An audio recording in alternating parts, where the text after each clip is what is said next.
Canal Cortinhos. Se inscreve aí, pelo amor de Deus. Você rompeu com o Bolsonaro? Cara, todo mundo... assim, eu falo pra você que eu me arrependi muito, né, de ter lutado tanto para a chegada do Bolsonaro na presidência. As pessoas me criticam, falam, porra, mas tu não pode ser, um cara como você não pode ter sido tão ingênuo assim, Frota, a ponto de não ter visto antes o que ia acontecer e etc e tal. Mas eu mergulhei de coração na parada, porque eu achei que naquele momento ele ia realmente... fazer uma asepsia na política, ia mudar a situação, a gente ia conseguir respirar de vários outros governos que já vinham. E eu não tive assim uma briga com ele. Eu, na verdade, o Bolsonaro, quando ele assumiu a presidência, logo em dezembro, né, que era dezembro de 2018, a gente começava em janeiro, em dezembro de 2018 eu comecei a entender e a ver várias coisas que não eram o que vinham acontecendo durante a campanha. Ele virou uma outra pessoa, colocaram um cinturão, blindaram o cara e apareceu pessoas que eu nunca tinha visto no decorrer da parada, né, da campanha. Sabe quem são essas pessoas? Vários. Apareceu um monte de militar, apareceu um monte de cara de terno, apareceu gente de tudo que foi lado e blindaram o Bolsonaro. E a cena marcante, onde eu comecei a ficar, sabe, assim, pensando, foi quando eu estava no Banco do Brasil, onde foi a transição do governo Temer para o governo Bolsonaro. E aí, lá para as 2 horas da tarde, abriu a porta do corredor, entrou vários militares e o Bolsonaro no meio, um monte de cara de terno. E o Bebiano, que morreu de infarto. O Bebiano, as pessoas podem criticar, falar o que quiser, mas o Bebiano, meu irmão, ele ficou 26 horas da vida dele por dia, durante 5 anos, do lado do Bolsonaro. Se tem alguém que ajudou o Bolsonaro, empurrou o Bolsonaro, tirou vários BOs da frente a nível jurídico e o caramba, segurou a parada, foi o Bebiano. E o Bebiano morreu, muita gente acha estranha essa morte dele, né? A gente conversou com o André Marinho, ele mostrou um vídeo aqui no Flow do Bebiano. Um cara forte pra caralho, grande, entendeu? E aí, enquanto o Bebiano, aquelas pessoas todas que foram entrando para umas salas, era um corredor enorme, todo mundo entrou e ficou o Bebiano parado no corredor. Aí eu cheguei pro Bebiano e falei, e aí, Bebiano, tá tranquilo? Ele falou, tô. Falei, pô, e aí, onde que é a tua sala? Ele falou, pô, não tem sala. Eu falei, como tu não tem sala? Ele falou, pô, eu não tenho sala e não sei o que eu vou fazer ainda no governo. Tu acredita, Frota? Eu falei, pô, não acredito. Pra mim, tu ia ser o cara, pô, tu ia ser o líbero da parada. Tu ajudou o cara a sentar nessa cadeira. Pra mim, tu era o líbero. Tu não precisava nem ter cargo. Sim, tu era o cara que ia chegar, Bolsonaro, é o seguinte, tô precisando coordenador disso, ali. Um coordenador, né? Ele falou, pois é, mas não tenho. E eu tô achando muito estranho as coisas, Frota, porque começaram a me tirar de reuniões, eu não sei para onde eu vou, sabe? Aí tentaram acochambrar ele ali na Secretaria-Geral da Presidência, enfim. Mas qual que era o problema com o Bebiano em si?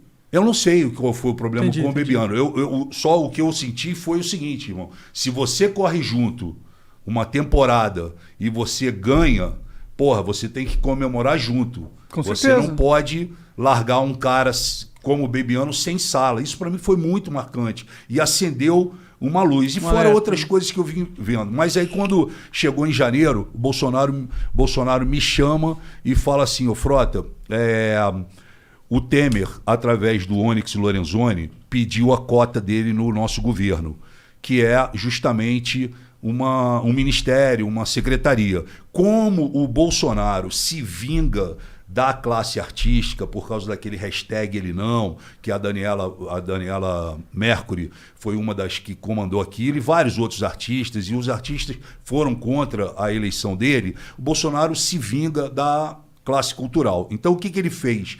Ele, assim que ele assumiu, que ele sentou na cadeira, ele tirou o Ministério da Cultura e transformou numa Secretaria de Cultura. Ele já diminuiu ali. E aí, como o Temer tinha pedido ao Onyx uma fatia, Bolsonaro chegou para mim, e eu tenho gravado isso, que dia eu posso até mandar para vocês. O Bolsonaro, o Onyx chega e fala, ó, precisa colocar o o Osmar Terra em algum lugar. E aí o Bolsonaro coloca o Osmar Terra na Secretaria de Cultura, sendo que o Osmar Terra nunca fez nada pela cultura do país. E aí o Bolsonaro me chama e fala, Frota, é o seguinte, não gosto do Osmar Terra, ele não vai fazer nada pela cultura, mas eu preciso o seguinte, embaixo da secretaria, do secretário de Cultura, tem 6 secretarias importantíssimas para o fomento da cultura no país. Lei Rouanet,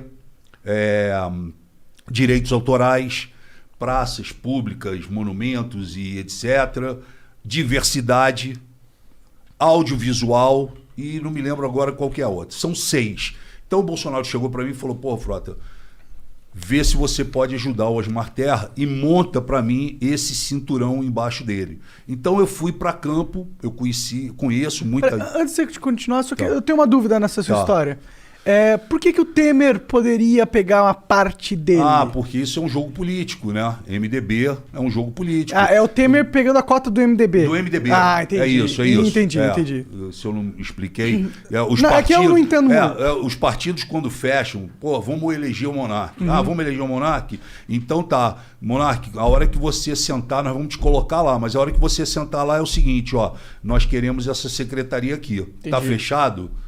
Essa era a missão do Temer como líder do partido. Você fatia o governo. Pode crer. E você acaba fazendo o que ele tinha dito que não faria. Inclusive na campanha e na entrevista dele na TV Globo. Sim. Que ele fala, eu jamais vou fatiar o meu governo, eu não vou aceitar que o Centrão fique junto comigo, porque no Centrão tem corrupto, bandido, safado, não sei o que, coisa e tal. Um presidente não consegue governar fatiando o governo, e ele fez isso. E aí, quando ele me chama, eu fui em campo, não fui buscar amiguinho meu, fui buscar pessoas que realmente entendiam da situação. E convidei essas pessoas, algumas aceitaram logo de início, outras tinham que se desvencilhar dos seus empregos e etc e tal, e montei esse cinturão para dar suporte para um cara que não entendia de cultura, que não sabia o que era a Lei Rouanet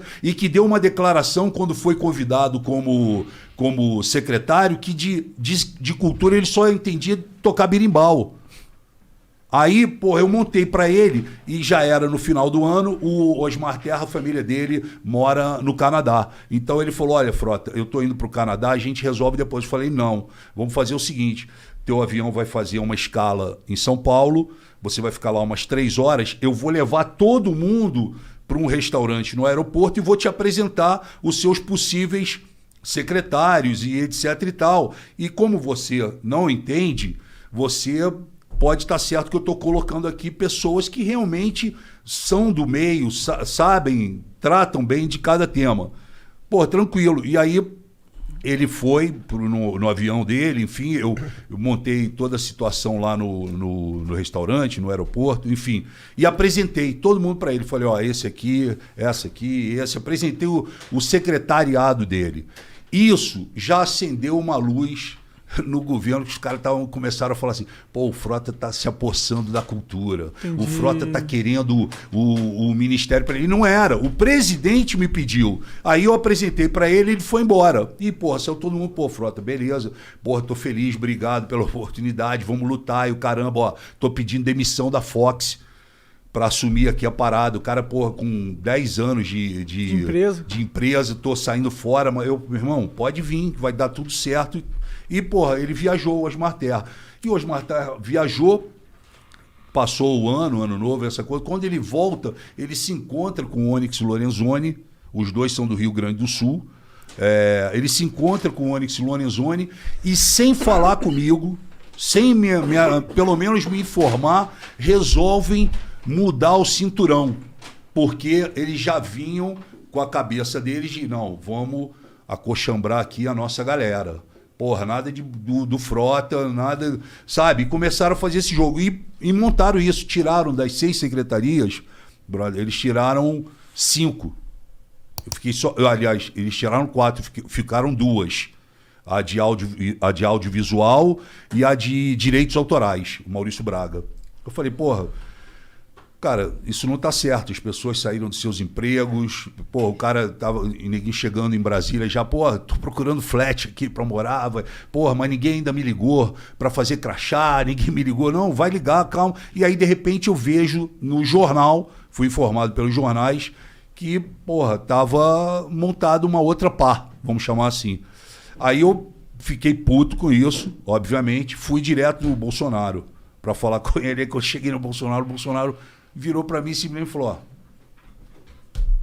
não quero saber, irmão, isso daí é problema teu, porra, não vou arrumar confusão, Frota, pelo amor de Deus. Falei, caralho, como pelo amor de Deus? Você pediu pra eu montar uma parada, eu tirei as pessoas, botei as pessoas aqui e agora você me fala, pelo amor de Deus? Não, porra. E, cara, um monte de gente falando na cabeça dele, não, é amigo do Frota, vai dar problema, aquela porrada de coisa. Enfim, limou os caras, eu fiquei puto. Porra, a primeira oportunidade que eu tive, eu fui pro plenário, meu irmão, peguei o microfone e soquei forte o Onyx Lorenzoni. Chamei de safado, vagabundo, que não poderia ter feito isso, não sei o quê. E pá, fiz um discurso pesado. Nesse discurso pesado, os caras entenderam. Falou, ó, abriu aqui uma fissura entre o Frota e o governo. Como é que o cara vai e fala do ministro, que é o secretário do Bolsonaro, ele, porra, senta o pau. Aí sentei a porrada. E nesse meio tempo que eu tô fazendo isso, na mesma semana quase, explode o caso do Queiroz. Que aí, porra, o Paulo Pimenta do PT faz um discurso muito forte e aponta pra gente que tava ali embaixo, aquela galera nova do PSL, que eu tava junto ali, eles apontam e falam, porra, eu quero saber de vocês que subiram, que se elegeram falando de que iam combater a corrupção, que não sei mais o que, eu quero saber quem é de vocês que vai subir aqui e pedir a prisão do Queiroz. Aí eu pulei e falei, eu quero a prisão do Queiroz. Falei no microfone, ele de um lado e eu do outro.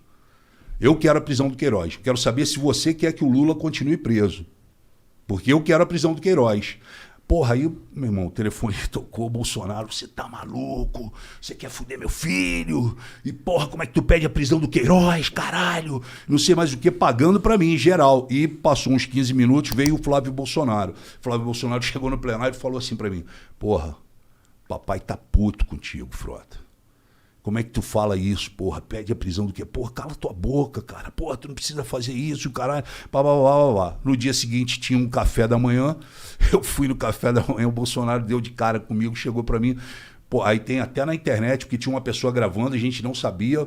Aí ele, porra, me abraça e fala assim, puta que pariu, caralho. Fecha essa matraca, Frota. Você tá maluco? Como é que tu me fala uma merda daquela? Aí ele mandou essa e depois o Bolsonaro ele é cheio disso. Ele dá uma chicotada, depois ele quer aliviar. Aí ele fez a gracinha e a gracinha ficou pior do que a parada que ele falou assim, porra, não sei o que, como é que tu fala essa merda? Porra, Frota, eu quero continuar transando contigo. Mandou assim no meu ouvido. E, porra, e saiu. E a porra, tinha uma mulher gravando. Tinha uma mulher gravando, a mulher, porra, pegou, editou essa parada e aí, porra, aparece no dia seguinte um vídeo do Bolsonaro no meu. Porra, Frota, quero transar contigo. Entendeu?